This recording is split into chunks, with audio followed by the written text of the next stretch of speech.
Start with this idea.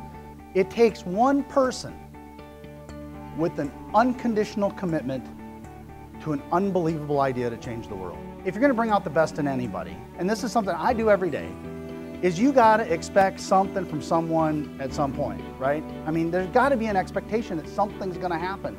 So someone has to expect something from someone for you to bring out the best in anybody.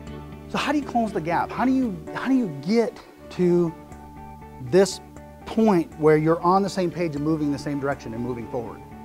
Okay? And the first thing you got to do is learn the language.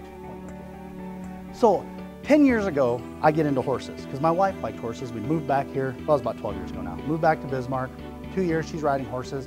I decide I kind of like her. I'd like to spend more time with her, so I get a horse so I can spend more time with her. And of course, I learned about what horse trading is about too. And I learned that nobody tells you the truth about the horse that they're selling you. Okay? Because my horse was a 5-year-old, broke gelding, who had, of course, been ridden for 30 days and was ready to go and knew everything. And I also learned the minute that I saddled him, put my butt in that saddle after I had paid for him, that 8 seconds is a long time. and so it was very clear to me there was a major gap between this horse and I. He wanted me not on his back, and I wanted to somehow not get killed. And so we had to learn to have a conversation. I brought Michael here for you today.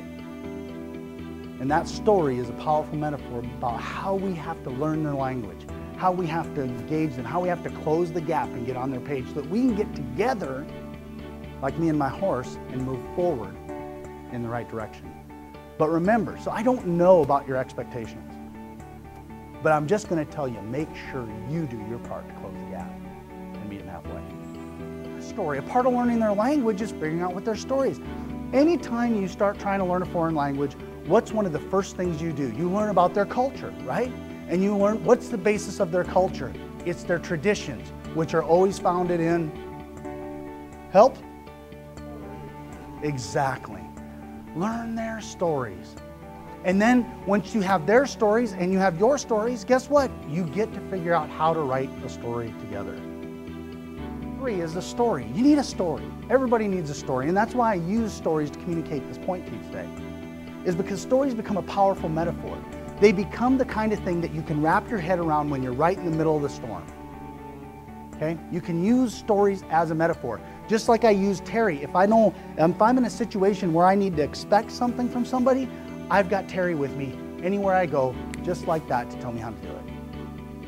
If I need to understand how to close the gap, I've got Michael with me, just like that. If I need to understand how to learn somebody else's language and get on their page, I've got a picture of Reno right in my phone. I can't wait till you see that pretty boy. And so you've got to have a story. And this is just a little high school state title. But I'm going to tell you, this story carries me into every day at work. And I know that when I engage my team right away in the morning, the first thing I need to do for them, the first gift I need to give to everybody who works on my mortgage team is an expectation. And my question to you is, who are you expecting to be in the finals? Who expects you to be in the finals? And at what point do you look at these kids that you're trying to bring out the best in them? At what point do you look at them and know where their finals is at, when they need to be there, and whether or not they're going to get there or not? Whether it's on the board of an organization or whether or not it's one-on-one event, or however you are doing your part as an optimist to bring out the best in kids, where is your expectation for them? Where is it that you know they need to be and you expect them to be there?